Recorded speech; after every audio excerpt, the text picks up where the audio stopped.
Bueno, les queremos presentar a nuestro siguiente expositor, ya muy conocido por ustedes, Enrique Terán, nuestro amigo, nuestro hermano que viene desde Barranquilla, Colombia, y él es padre de familia de 3 niños. Él empezó conociendo la divina voluntad desde 1998. Tiene un canal en YouTube, no sé si lo conocen, Voces de Cielo, y tiene su página web, librosdecielo.org, para todos los que quieran conocer los escritos de Luisa. Ahí están con la voz de Enrique. Y pues comenzamos con Enrique.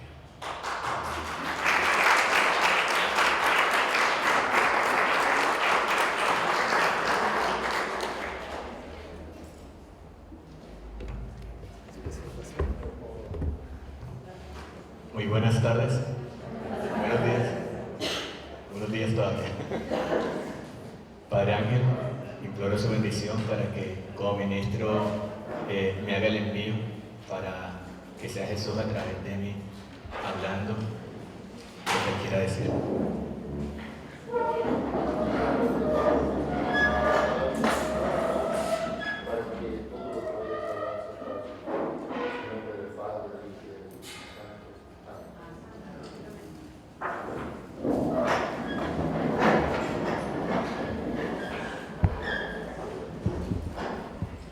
Para mí es una alegría muy inmensa de compartir estos momentos con ustedes, con personas que aman a Dios, que tienen ese deseo de conocer más a Dios para vivir en su voluntad.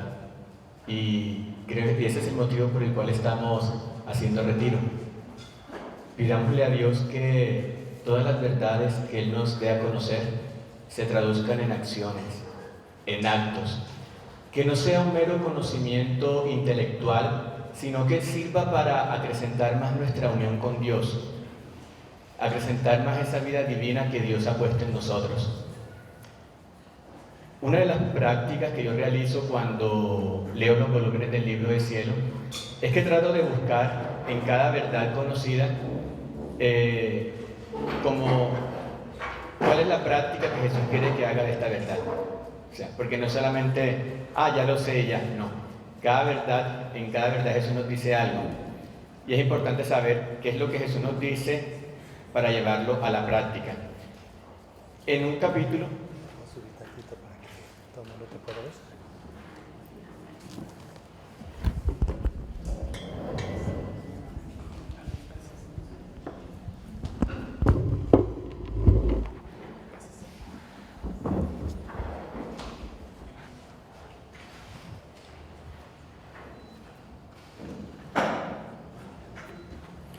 Okay, les comentaba de que uno de los ejercicios que yo hago cuando leo el Libro de Cielo es que en cada verdad trato de buscar la acción que Jesús quiere que yo realice. Y de esto pues vamos a hablar más adelante en el transcurso de la charla. Pero por ahora que les voy a dar un ejemplo práctico. En el primer capítulo del volumen 20, Luisa le hace una oración a Jesús. En esta oración pues ella le está pidiendo que sea él mismo el que escribe en ella. Ustedes sabían que Luisa era reacia a escribir porque pues no quería mostrar como sus intimidades con Jesús. Sin embargo, ella lo hace para cumplir la voluntad de Dios y da su fiat. Pero generalmente cuando comienza un nuevo capítulo, ella siempre le dice a Jesús, otro libro nuevo, otro cuadernillo nuevo, Jesús, dame la gracia. Entonces, en ese primer capítulo, ella hace una oración. Yo voy a tomarla para hacerla ahora junto con ustedes. Y de prácticamente eso se trata también, conocer cada verdad, pues hacer nuestras las oraciones que Luisa hacía, saber cómo oraba, porque ella es ejemplo de cómo en la práctica se vive en la divina voluntad. Entonces, ver cómo ella oraba para que nos sirva de modelo también. Entonces, decía algo como así, y hago mías esas palabras de Luisa para decírselo a Jesús. Jesús mío, invoco tu santo querer a fin de que sea Él mismo quien venga a hablar en mí las palabras más penetrantes y elocuentes, con los vocablos más aptos para hacerse comprender, de manera de pintar con los colores más bellos, con la luz más refulgente, con las características más atrayentes, el reino del Fiat Supremo, en modo de infundir en las palabras que dirás en mí una fuerza magnética y un imán potente que nadie podrá resistir para hacerse dominar por tu santísima voluntad. Y tú, Madre mía, verdadera soberana del Fiat Supremo, no me dejes solo, ven a guiar mis labios, dame la llama de tu corazón materno, y mientras hablo, teme bajo tu manto azul, a fin de que pueda cumplir lo que Jesús quiera de mí. Oh querer divino, proporcióname tú mismo las palabras adecuadas, las palabras necesarias para manifestar a los demás lo que me has dado a conocer, y sé tú mismo escuchando en los oídos de todos, para que esa vida divina que se siembra en cada palabra tuya dé frutos divinos. Padre nuestro que estás en el cielo, santificado sea tu nombre. Venga a nosotros tu reino. Hágase tu voluntad en la tierra como en el cielo.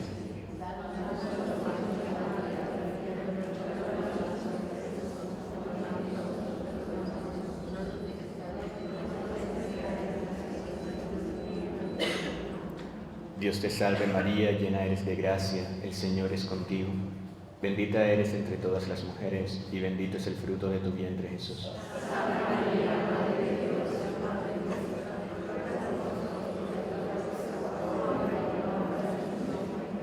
Gloria al Padre, al Hijo y al Espíritu Santo.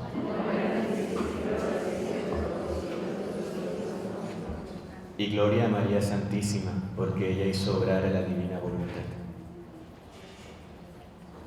Bueno, decía San Agustín en el libro de las Confesiones, más le vale al hombre encontrar a Dios sin haber resuelto sus enigmas que resolverlos y no encontrarlo.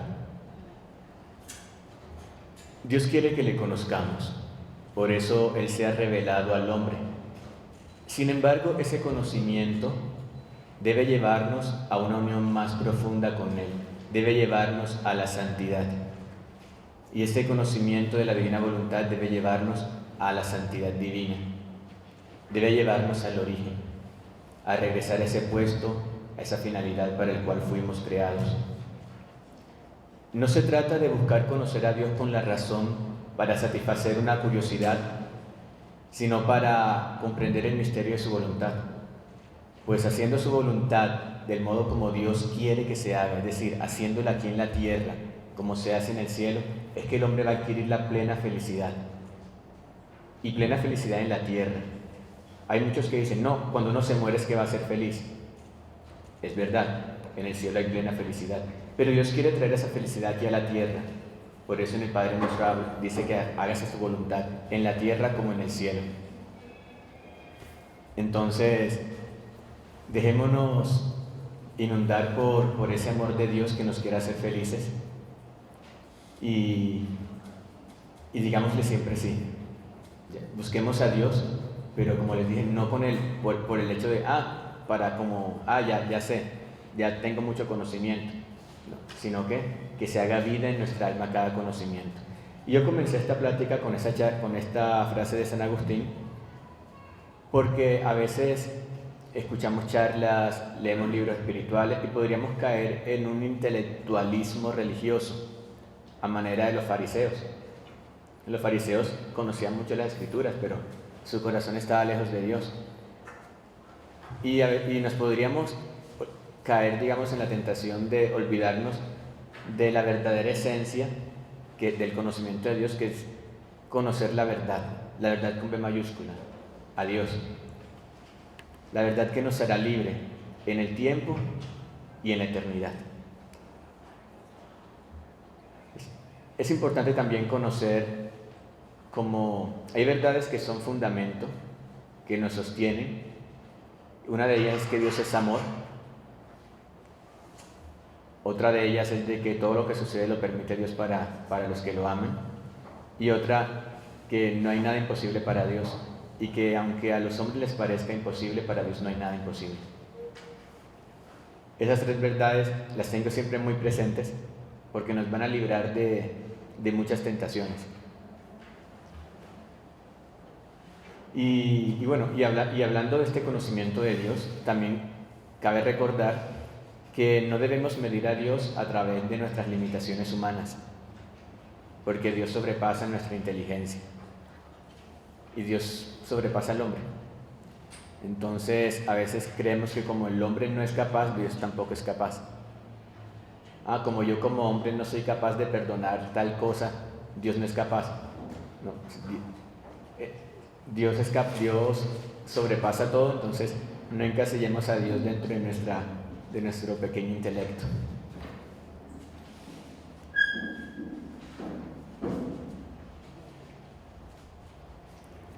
Bueno, escuchando al Padre Ángel, hablaba de que tenemos que reconocer quién somos. Y eso nos lleva al origen. ¿Ya? Es verdad, en el hombre no hay humildad, es conocimiento de sí mismo. La humildad verdadera está en Jesús, porque Él, siendo Dios de naturaleza divina, adquirió una naturaleza humana, es decir, se rebajó. Pero el hombre tiene una naturaleza humana, pues ¿dónde se va a rebajar? O sea, no tiene dónde. Aunque parece que algunos quisieran rebajarse a la naturaleza animal por el pecado. Pero el único humilde es Dios. En el hombre es el conocerse a sí mismo, el conocer nuestra nada, que somos nada. Y esa es otra verdad fundamental que tenemos que tener siempre. Soy nada, pero soy la nada que Dios ama. La una a la otra verdad. Soy la nada que Dios ama. Sí, soy nada. ¿De dónde me creó Dios? De la nada. Pues. Si vemos el Génesis, dice que hizo la estatua del hombre y insufló en un aliento de vida, ¿ya? Y nos creó. Pero por nosotros mismos no tenemos nada, por nosotros. Y todo lo que tenemos es de Dios. Entonces, ese conocerse a sí mismo, pero al mismo tiempo sabiendo que Dios es amor y que Dios nos ama, eso nos llena de mucha esperanza y de mucha alegría. Porque cuando dice, pues soy nada y me quedo en la nada, no es quedarse en la nada. Es, soy nada, pero soy la nada que Dios ama. Y como me ama, quiere darme el todo. Y Dios nos creó para darnos todo lo que es Él. Nos creó para darnos todo lo que es Él. Y por eso, cuando Él nos creó, nos da su voluntad divina. Para que siendo hombre, obráramos con una voluntad divina, como un pequeño Dios sobre la tierra. Entonces miren la grandeza de Dios. Somos nada, pero Dios nos hace todo, si lo recibimos, porque Él quiere darnos todo. Cuando Dios creó a Adán, Dios le dio todo, pero por el pecado lo perdimos. Y ahora Él quiere que regresemos nuevamente a ese puesto, a ese orden y esa finalidad para la cual fuimos creados por Dios.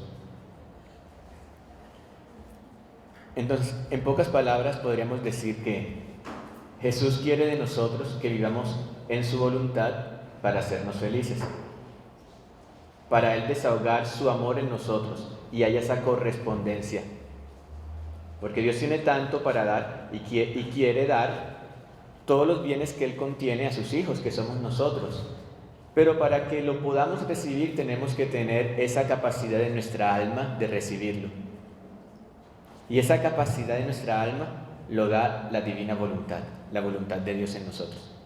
Es la que puede abarcar lo que Dios quiere darnos. De otra manera, pues no podría.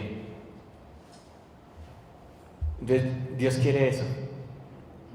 Dios quiere vivir plenamente en nosotros. El vivir en la divina voluntad, con esa voluntad divina en nuestra alma, prácticamente lo podría resumir también en algo todavía más cortico: ser Jesús. En ser Jesús. Porque escuchamos en los escritos, no recuerdo ahorita el capítulo, que Dios hizo toda la creación como habitación del hombre, hizo al hombre como habitación de Dios. Y dice Dios que toda la creación fue hecha para el hombre. Toda la creación fue hecha para el hombre. Pero para el hombre que debía vivir en su voluntad. Porque el hombre que vive en su voluntad es otro Cristo, es otro Jesús, es Jesús actuando. Por eso en las Sagradas Escrituras dice que en Cristo, por Cristo y con Cristo fueron hechas todas las cosas. Entonces la creación fue hecha por Jesús, porque las escrituras dicen que por Cristo, por Él y en Él fueron hechas todas las cosas. Lo dice, fue hecha por Cristo, la creación fue hecha por Cristo, por Jesús.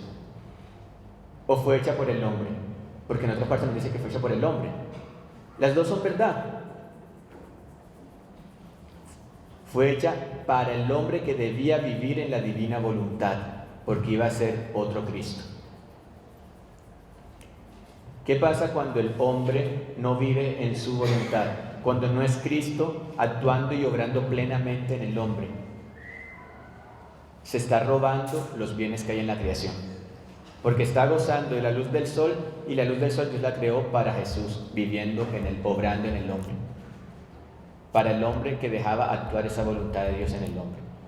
Y como el hombre no tiene esa voluntad de Dios en sí, porque está actuando con su voluntad humana, le está robando a Dios.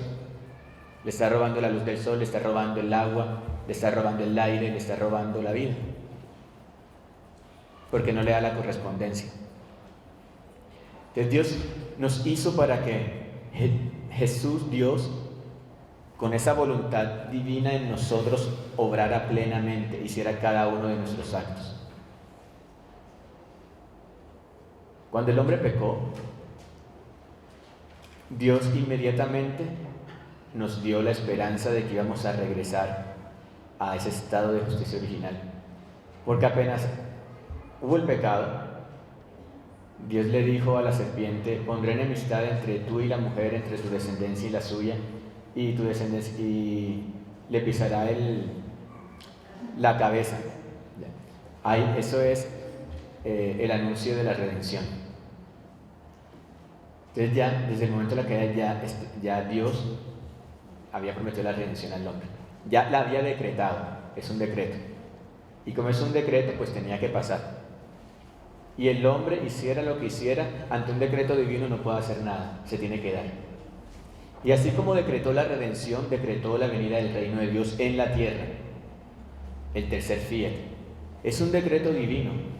Y como es un decreto divino, se tiene que cumplir, así hayan presidentes malos, así hayan sacerdotes, obispos, cardenales que estén enseñando cosas que no sean verdad.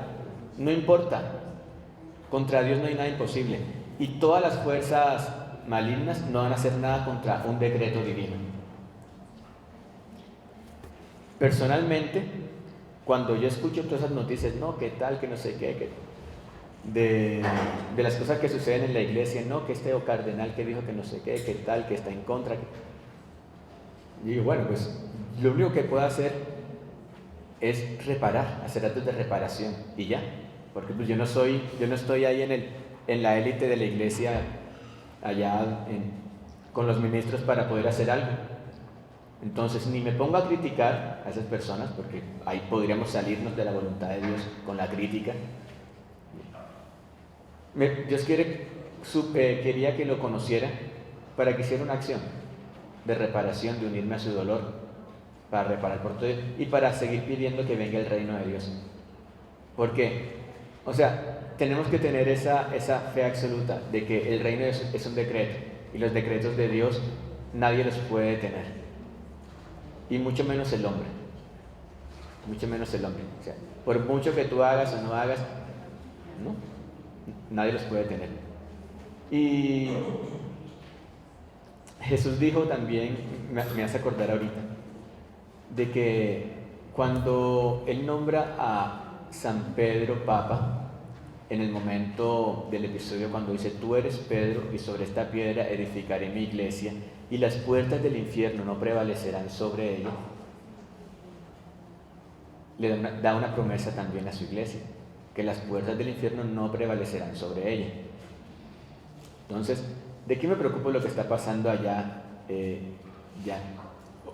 ¿Para qué me turbo? Más bien, ¿para qué me turbo si sé que finalmente hay una promesa que dice de que Dios va a estar con su iglesia siempre y que las puertas del infierno no prevalecerán sobre ella, que es un decreto del reino de Dios? Entonces, más bien me enfoco en lo que debería enfocarme, lo que sí me corresponde a mí hacer, Porque a mí, pues yo como laico, pues no me corresponde hacer algo para cambiar las cosas que están sucediendo o algo. Pero como laico sí me corresponde hacer algo. Y es dejar a Jesús obrar plenamente en mis actos, haciendo lo que Jesús hacía hace 2000 años en su humanidad, que lo continúe haciendo ahora. Porque eso es vivir en la divina voluntad, es dejar obrar a Jesús plenamente en nosotros. De tal manera que si es Jesús el que obra en nosotros, ese acto que yo estoy haciendo, ¿es un acto humano o es un acto divino? Es un acto divino, porque es un acto hecho por Dios, porque Jesús es Dios, la segunda persona de la Trinidad. Entonces, como ese acto es Jesús el que lo hace en mí, es un acto divino, y siendo un acto divino, bueno, tienen como del volumen 20 al 36 para que Dios les explique todos los beneficios que tiene un acto en la divina voluntad, un acto divino. ¿Sí? Encierra todo, le da a Dios amor por todo, reparación por todo, correspondencia por todo. Y eso es lo que tenemos que hacer, dejar a Jesús orar plenamente en nosotros.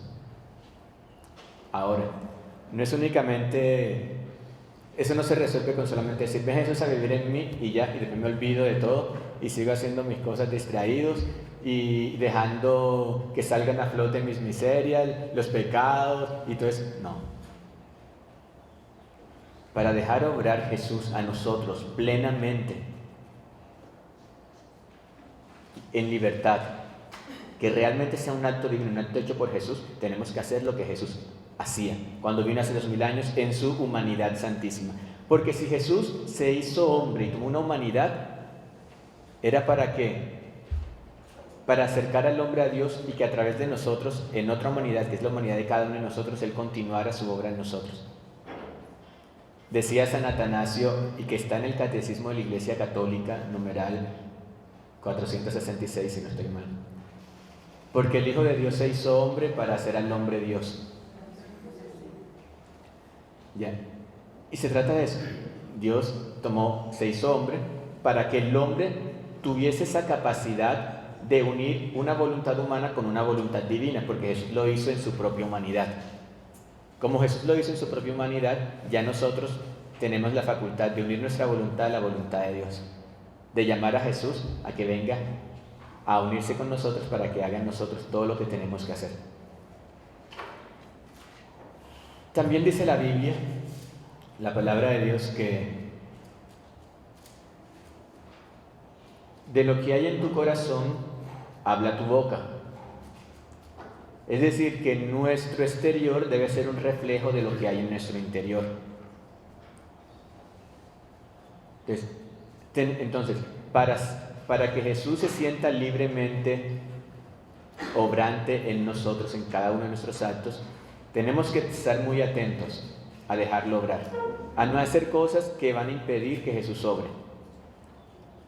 Porque lo podemos tener ahí en nosotros, pero ahí amarrado, con cadenas, amarrado por nuestra voluntad humana que no lo deja obrar, porque nuestra voluntad quiere obrar sin algo diferente a lo que Jesús quiere. Entonces no, hay que estar atentos para saber qué cosas Jesús no haría y qué cosas sí haría.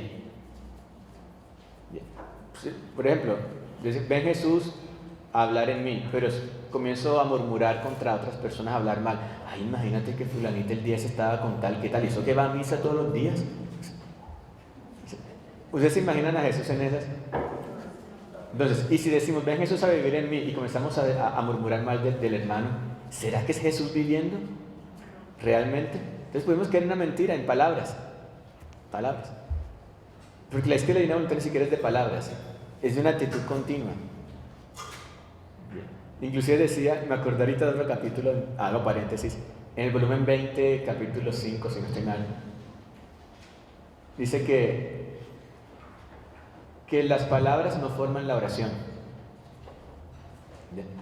Y que en la divina voluntad cada respiro se convierte en oración. Cada palabra, cada pensamiento, cada mirada, cada pestañeo se convierte en oración. O sea que ni siquiera es la palabra como tal, sino es la actitud continua de nuestro interior de estar fundidos con Jesús interrumpidamente. y de nunca jamás perder esa vida interior con Jesús. Entonces es importante que conozcamos qué hacía Jesús en su humanidad santísima, en su interior, para que Él lo continúe haciendo en nosotros. De eso, si se puede, pues hablaremos más tarde, porque quiero enfocarme en la segunda parte ahorita. Eso es muy importante, pero es un poquito más larguito. ¿Qué hacía Jesús en su interior para hacerlo nosotros? Aprender. La otra parte es, listo, ¿qué hacía Jesús? ¿Cómo era Jesús en su exterior? O sea, ese interior de Jesús se desbordaba en su exterior, en sus palabras, en su modo de ser. Desconozcamos también cómo era Jesús en su exterior para que nos mantenga como en la alerta de que si nos damos cuenta que en nosotros está saliéndose algo que Jesús no haría, pues nos detengamos, nos volvamos a poner de nuevo. Ay, Jesús, continúa viviendo en nosotros. Nos metamos de nuevo, cuando de pronto nos demos cuenta con una alarma que nos estemos saliendo. Y les ponía el ejemplo ahorita, ¿no? Que comenzó a hablar mal de otra persona, murmurando, calumniando. Y a veces la gente no se da cuenta, pero precisamente la idea es como ir teniendo como esas alarmas para que al darse cuenta inmediatamente uno cambie la intención y continúe y deje a Jesús obrar en uno. Por eso es que Jesús nos enseña lo del acto preventivo y lo del acto actual. Es decir, en la mañana, pues, uno hace el acto preventivo, previniendo que todos nuestros actos del día sean actos divinos. Pero también dice Jesús que en el transcurso del día hay ciertas cositas que hacen que se vaya oscureciendo. Entonces es importante por eso el acto actual, el de durante el día. Ven Jesús, como ahorita, ven Jesús a hablar en mí, ven Jesús a escuchar en mí. Ya, el acto actual. Entonces, quiero leerles un capítulo del volumen 11 que habla sobre el temperamento de Jesús, que debe ser el temperamento del alma que vive en su voluntad.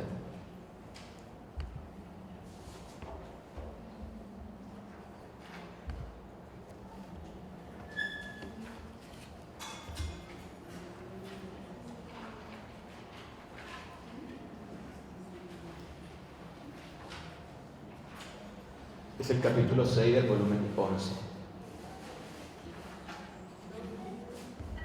Febrero 24 de 1912. Dice, el alma que hace la divina voluntad pierde su temperamento y adquiere el temperamento de Jesús. No lo voy a leer todo para no extenderme demasiado, solamente voy a leer algunos parrafitos.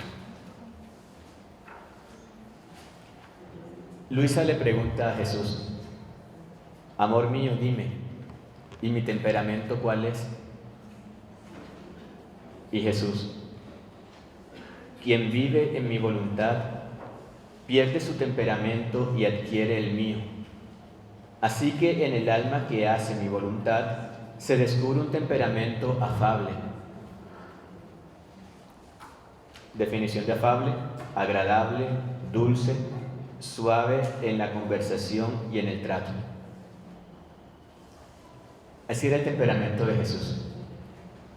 Cuando él andaba con las personas era un temperamento afable, amable, suave, atrayente, atraía, penetrante, digno y a la vez sencillo, de una sencillez infantil. Y el alma que vive en la divina voluntad pierde el temperamento propio y adquiere el de Jesús. Entonces, en nosotros, a medida que Jesús va desarrollándose, va creciendo esa vida divina en nuestra alma y lo dejamos obrar plenamente, se va a cumplir lo que dice el Evangelio, de que de lo que hay en tu corazón habla tu boca. Entonces nuestras palabras se van a dulcificar, van a ser más amables, no van a ser tan duras. Vamos a tener la mirada de Jesús. Ustedes imagínense la mirada de Jesús. Una mirada comprensiva, amorosa, amable. con todos, hasta con Judas. Porque es fácil mirar bien a quien me ama, es fácil mirar bien a mis hijos, ¿cierto? Pero mirar bien a quien te ha traicionado, a quien tú hayas puesto en él toda tu confianza y a la primera te vendió por 30 monedas de plata. O en el caso de nosotros, pues a cualquiera que nos haya hecho daño. Y Jesús lo miraba con amor, ya viendo los relatos que hay de esa humanidad de Jesús explicado por Valtorta. Uno ve toda la paciencia que Jesús le tuvo a Judas, ¿cierto? Fue muy paciente, ya, y amoroso, o sea, esperando hasta el último momento para ver si ese amor de su mirada, ese amor que reflejaba de todos los poros de él, llegaba a envolverlo y ablandaba su corazón. Pero ese temperamento de Jesús debería continuar en nosotros, ¿sí? En Jesús había verdadera humildad, en nosotros conocimiento de sí mismo. Entonces reconocer nuestra nada, en el caso de nosotros, pero reconocer que Jesús obra en nosotros. Pero Jesús obra en nosotros para decir que Jesús obra en nosotros. Esos actos exteriores deben estar a tono con lo que Jesús hizo hace 2000 años, como era su humanidad. O sea, esa humanidad de eso es un espejo. Ya, prácticamente Jesús tenía todas las virtudes de naturaleza. Jesús no tenía virtudes, porque él en su naturaleza pues era amor, era misericordia, pues tenía todo, como Dios tenía todos los atributos. Y todo terminaba en el amor. En la divina voluntad, por eso dice Jesús, que llega el momento en que las virtudes desaparecen porque el amor las absorbe. El amor las absorbe. ¿Por qué? Porque la persona que realmente es amor está transformada en el amor que es Dios. Dios es amor y debemos ser transformados en Jesús. Y el alma que está transformada en el amor, si ama, es paciente, si ama, es obediente, si ama, tiene un trato amable con todos. Con razón San Agustín decía, ama y haz lo que quieras, porque si ama, el alma no peca, el alma no hace daño a nadie. Si ama, el alma hace en todo momento la voluntad de Dios, dejando obrar a Jesús en ella. Por eso, el que ama y haz lo que quieras, pero ama realmente a Dios, que es la fuente del amor. Porque no es que yo amo, pero yo amo mucho a esta muchacha que es casada, pero igual yo la amo mucho y bueno, y me voy a juntar con ella, no importa que sea casada, porque nos amamos y es lindo. No, eso no es amor, ese es egoísmo. Es un amor desfigurado, porque Dios hizo al hombre un complejo de amor, pero como su voluntad se ha alejado de la voluntad de Dios, ese amor se ha desfigurado y ha buscado en amor en cosas que no son, en amor al placer, en amor al dinero, en amor a la parte erótica, y se ha olvidado del verdadero amor, que es Dios, que nos da felicidad. Entonces él hablaba de que ese interior que estamos viviendo, esa vida interior, debe rebosar de nosotros, y es posible que las personas se den cuenta, es posible que no. Pero debemos estar atentos a que cuando hay alguna alarma de que ay, híjole, se me va a reventar la paciencia, una alarma. Me fundo en Jesús, ven a actuar en mí, y pensemos qué haría Jesús en esa situación, para que Él continúe su vida en nosotros y no interrumpamos esa vida divina, porque ya Dios quiere que hagamos actos en su voluntad, pero más quiere que hagamos vida. Un acto es, ven Jesús a vivir en mí, Él está actuando en mí, soy consciente, pero después me salgo, después vuelvo a actuar de nuevo. No, ya Dios quiere que sea una vida continua. Y por eso tenemos que estar muy atentos. Que hay defectos voluntarios involuntarios, perdón, eso no importa, eso Dios Él dice que esos defectos involuntarios, que la voluntad no pone nada de lo suyo para hacerlo, dice Jesús, esos son como el estiércol a las plantas, que lo que le hacen en lugar de mal pueden inclusive hacerle bien, porque lo fundamentan en su nada, en el reconocimiento de su nada, y que es Dios el que obra todo en ello. Pero lo importante sí es vivir eso, esa actitud interior y estar muy atentos. Les traigo un capítulo que tiene que ver también con cómo era Jesús, para que aprendamos de él. Bueno, perdón, no he terminado el del volumen 11. El volumen 11, el que les dije, capítulo 6, no lo he terminado, voy a continuar. Dice, el alma que vive en la divina voluntad tiene en su poder el temperamento como lo quiere y como se necesita, pues como vive en mi voluntad, toma parte en mi potencia. Por lo tanto, tiene las cosas y a sí misma a su disposición. Así que según las circunstancias y las personas con las que trata, toma mi temperamento y lo desarrolla. ¿Sí? Cuando nuestra intención está en realmente dejar a Jesús a obrar en nosotros, Él nos va mostrando el temperamento que debemos tener con cada persona con quien vamos tratando. Sí, porque no todas las personas es lo mismo. Con algunas personas actuará como un padre, con otras personas como médico, con otras personas como maestro. Sí, pues, cuando tocará regañar también, por la gloria del Padre, por el honor de Dios. A veces es importante el regaño a quien se debe, porque a veces nos ponemos a regañar a quien no se debe, porque nos creemos directores de almas. Entonces, ¿a quién me toca regañar a mí? Pues a mis hijos, porque Dios me dio esa autoridad me puso como superior, como cabeza de familia, y a través de mí ejerce su paternidad divina. Y cuando toca regaño, toca regaño. Pero ¿a quién me toca? Pues no es esa persona que está allá, que no la conozco, no he hablado mucho, pero te voy a regañarla porque veo que no está viviendo en la divina voluntad, porque tal cosa, porque está haciendo esto, lo otro. No sé, a mí personalmente, y es opinión mía, pues no lo haría. Pienso que eso le corresponde a Dios, en caso tal el superior de ella, a los sacerdotes, a su bien. Porque uno como que tiene que estar como centrada en las cosas que a uno sí le toca hacer, en lo que a uno sí le corresponde hacer. Porque hay mucho trabajo. Jesús dijo, hay mucho trabajo, tienes mucho camino que recorrer, como para ponerse entonces a dedicarse a cosas que uno no le mandaron a hacer. Ahora sí, les voy a hablar del otro capítulo. Bueno, acá hay uno después de este es el volumen 6, capítulo 6. En el capítulo 9, Jesús sigue hablando de este tema. Habla de que el temperamento de Jesús lo forma su voluntad, y el alma que hace la voluntad de Dios toma parte en todas las cualidades de su temperamento. Como ya les hablé un poquito, voy a continuar más bien para el otro, el siguiente que les tenía antes de que se acabe la hora.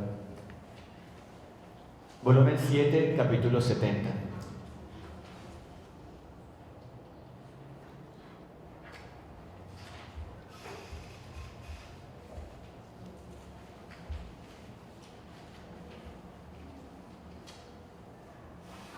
Habla de la dulzura y la paz en el alma. Dice Jesús, diciembre 3 de 1906. No viniendo el bendito Jesús, sentía gran amargura, no solo, sino como un choque en mi interior que me dejaba casi inquieta. Oh Dios, qué pena, que comparada a todas las otras penas, estas no son otra cosa que sombras, más bien son refrigerios. Es solamente a tu privación a la que debe dársele el nombre de pena. Ahora, mientras deliraba, ha salido de dentro de mi interior y me ha dicho: ¿qué tienes? Cálmate, cálmate, estoy aquí. No solo estoy contigo, sino en ti. Estoy en ti, dentro de ti obrando. Además, no quiero este ánimo inquieto. Todo debe ser dulzura y paz en ti. Porque Jesús es dulce, príncipe de la paz. Y dice, de manera que se pueda decir de ti lo que se dice de mí, que no escurre de mí otra cosa que miel y leche, figurando la miel a la dulzura y la leche a la paz. Yo estoy tan lleno y empapado de estos que escurren de mis ojos, o sea, de la mirada, escurren de mis ojos, de mi boca y en todo mi obrar. Y si tú no eres así, yo me siento deshonrado por ti. Porque mientras habita en ti aquel que es todo paz y dulzura, tú no me honras, mostrando, aunque fuese la más mínima sombra de un ánimo enfadado e inquieto. Yo amo tanto esta dulzura y paz, que a pesar de que se tratara de cosas grandes, de mi honor y de mi gloria, no apruebo jamás modos enfadados, violentos, fogosos, sino aquellos modos dulces, pacíficos. Porque solo la dulzura es aquella que como cadena encadena los corazones, de modo que no se pueden soltar. Es como brea que se pega y no se pueden liberar. Y estoy obligado a decir, en esta alma está el dedo de Dios. Y además, si no me agrada a mí el modo enfadado, no agradará ni siquiera a las criaturas. O sea, aquellas criaturas a las que uno le está enfadadamente regañando, no, pues es que Dios tal cosa. Dice Dios, si a mí no me agrada, pues mucho menos a ellas. Y en lugar de hacer bien, le vas a hacer mal. Entonces, si vas a hablar con una criatura, pues habla de un modo dulce, amable, afable, como dice ahí Jesús, en paz. Y mira lo que dice. Una persona que habla, que trata aún cosas de Dios con modos no dulces y pacíficos, es señal de que no tiene sus pasiones ordenadas. Y quien no se tiene a sí mismo ordenado, no puede ordenar a los demás. Entonces pretendemos corregir a los demás cuando en nosotros hay pasiones desordenadas. Y eso a Jesús, en lugar de agradarle, lo deshonra. Porque queremos corregir a los demás algo que está en nosotros. Por eso sea atenta, viene la palabra de Jesús, sea atenta, y eso es lo que dice, hay que estar atentos, hay que prender alarmas. Sea atenta a todo lo que nos sea dulzura y paz, si no quieres deshonrarme.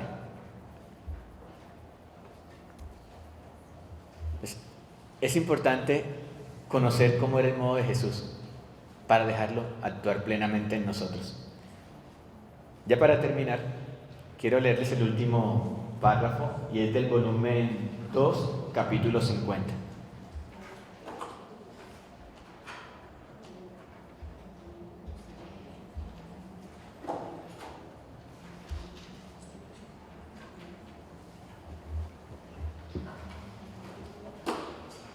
De julio 30 de 1899, dice Jesús: el medio más seguro para ser recto con el prójimo es no mirar en absoluto lo que hacen. Porque mirar, pensar y juzgar es lo mismo.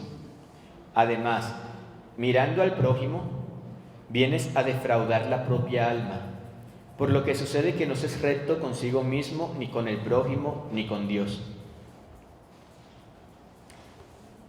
No leí el principio, pero sí me parece importante leerlo, porque Jesús le dijo eso a Luisa. Dice: continúa casi siempre lo mismo. Esta mañana, transportándome Jesús según su costumbre fuera de mí misma, hemos pasado en medio de mucha gente, y la mayor parte de ellas estaban atentas a juzgar las acciones de los demás sin mirar las propias.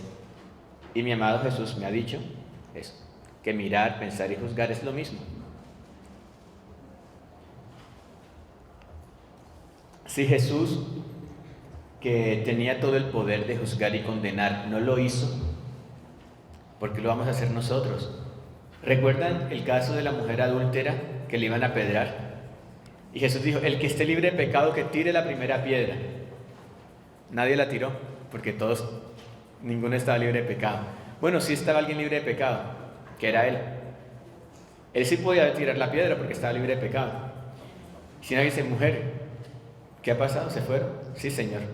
¿Nadie te ha condenado? No, Señor, nadie me ha condenado. Yo tampoco te condeno. Ve y no vuelvas a pecar. Yo tampoco te condeno. Y esa es la actitud de Jesús. De si es Jesús viviendo en nosotros no debe haber condenación. No deben haber juzgamientos. Inclusive aunque sea evidente.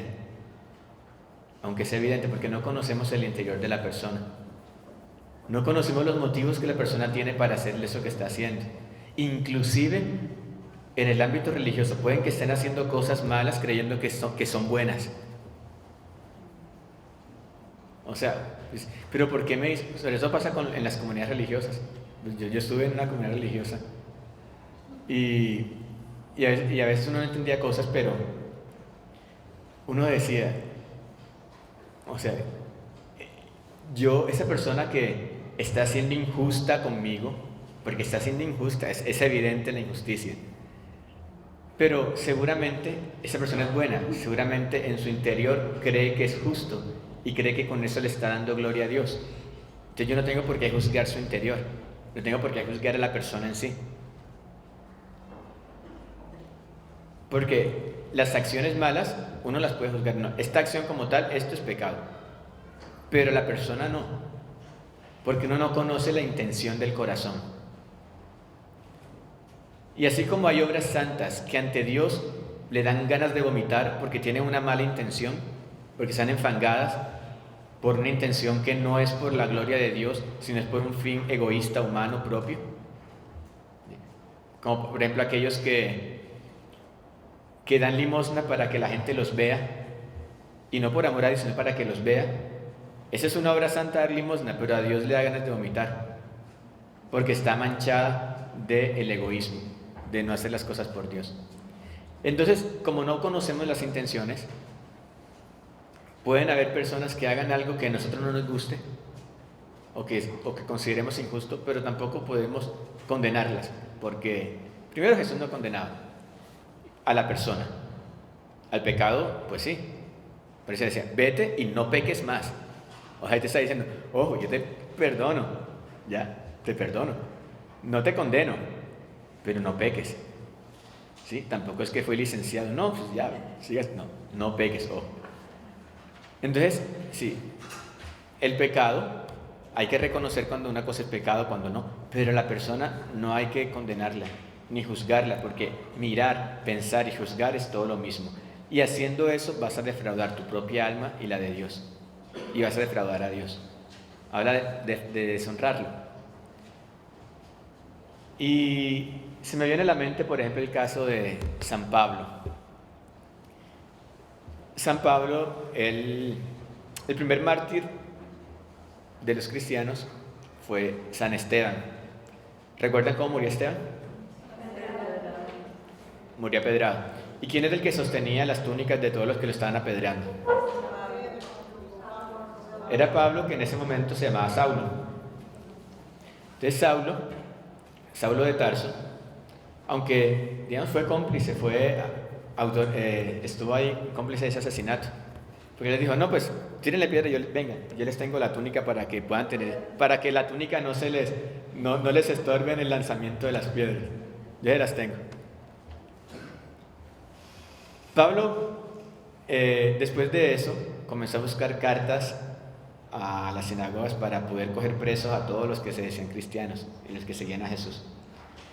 Y los judíos le tenían miedo a Pablo porque era un hombre que tenía influencia, y comenzó a perseguir a los cristianos. Lo comenzó a perseguir por malo. O sea, él no era malo, solamente que estaba mal enfocado, no conocía. Él creía que lo que estaba haciendo era bueno, él creía que estaba obrando según la ley de Dios y que por temor de Dios él tenía que hacer eso, porque él creía seguir una inspiración divina. Y seguramente por eso pues Dios lo tumba del caballo, para que darles la luz, el conocimiento, y de ahí en adelante pues Pablo descubre esa verdad y se hace un apóstol incansable, bien luchador, dando su vida por amor a la verdad, a esa verdad que él ya seguramente estaba buscando desde antes. Y como la estaba buscando, pues Dios se dejó encontrar y la encontró. Porque una de las cosas que tenemos que tener nosotros para encontrar la verdad es tener la disposición realmente de encontrarla. Quiero conocer la verdad para amarte más, Señor, para dejarte obrar plenamente y libremente en mí. Entonces fíjense cómo, a pesar de que exteriormente una acción puede ser mala, porque sí era malo esa persecución injusta, esa persecución contra los primeros cristianos, era muy injusto. Pero tampoco podemos condenar a Pablo, porque él en su interior creía que estaba haciendo algo bueno. Y solamente Dios conoce el interior de las personas. Solo Dios nos ve, solo Él nos conoce. Y si Él no nos condena, pues ¿quién somos nosotros para condenar al hermano?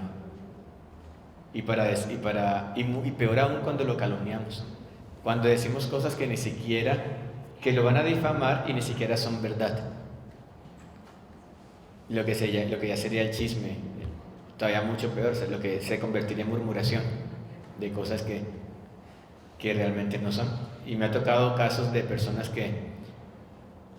que la propia comunidad en la que estaba, a través de murmuraciones, hicieron que se vayan saliendo y van alejando las almas del camino. Entonces, en lugar de ser Jesús obrando en ti, eres tú obrando solo con tu voluntad humana, porque Jesús no haría esa calumnia, ni haría esa murmuración, ni haría que por culpa tuya esa persona se alejara de Dios. Porque a veces nuestras acciones hacen que la gente se aleje de Dios y no nos damos cuenta a veces. Inclusive en nuestra familia, a veces, no sé, podría haber el caso de que algún hijo de ustedes o de nosotros pues diga: ay no, yo no voy al cenáculo, no voy al grupo ese de Divina Voluntad, para que pasé como mi mamá, así de fregona, de cansona, de malhumorada todo el tiempo. No, mijo, yo prefiero mejor andar en lo mío y ya. Y damos mal testimonio. Ya. O sea, no es el testimonio de Jesús, porque no es Jesús obrando realmente. Entonces, ojo a las alertas de dejar a Jesús vivir en nosotros, y viviendo en nosotros estar eso que hay en nuestro interior también se debe reflejar en el interior. Entonces ya luego les platicamos qué era lo que Jesús hacía en su interior, para que seamos más conscientes de esa actividad de Jesús en nosotros. Gloria al Padre, al Hijo y al Espíritu Santo. En nombre del Padre, del Hijo y del Espíritu Santo. Amén.